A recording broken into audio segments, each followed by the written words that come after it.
দেখুন বিড়াল চানাচুর খায়, এও দেখতে হবে।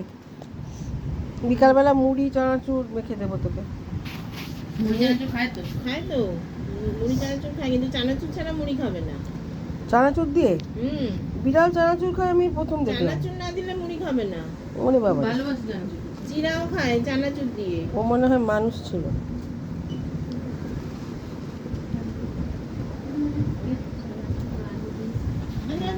রান্না করতে কার প্রশ্ন করতে পারি?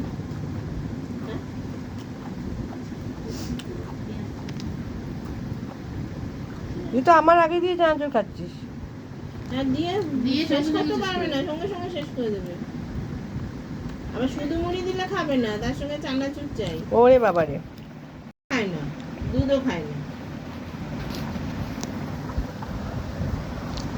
রুটি খাস না, দুধ খাস না, তাহলে কি খাবি? শুধু চানাচুর? এমনি ভাত মাংস ভাত মাংস মাছ ডিম আরো দাও। আরো দেবো? তুমি পেট ব্যথা করবো আর দিলে। খাস না, তুমি ঝটপট খেয়ে নাও এটুকু। হ্যাঁ, খাক না।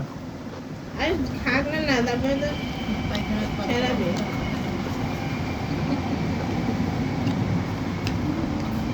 একটু এক জায়গায় করে দাও তো, নাহলে খেতে পারছি না।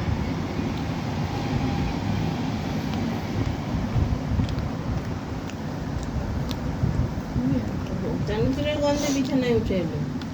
কোথাও একটা চানাচুরের গন্ধ পাচ্ছি, তারপর বুঝলো যে না ওইখানে গন্ধটা পাচ্ছি। দূর থেকে চানাচুরের গন্ধ পেয়ে যায়। তুমি এ ঘরে ও ঘরে খুলবে চানাচুরের কৌটো, এ ঘরে সব একটা গন্ধ পেয়ে যাবে।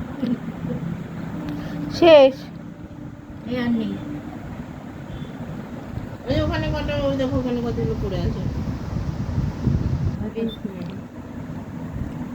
তুই তো বড় বিড়াল লেগে গেলি। ওদের 2-3 মাসে বড় হয়ে যায়। মেয়েদের মনে হয় একটু বড়। একটা বড় সাদা বিড়াল করে জানিস, ওটা অনেক মনে হচ্ছে ছোটটাকে মিলে আমাদের আর নেই, বাটিতেও কিছু নেই। ওর বাটি দেখছে। হয়ে গেল, হয়ে গেল, চলে। চানাচুর খাওয়া হয়ে গেল, ব্যাস।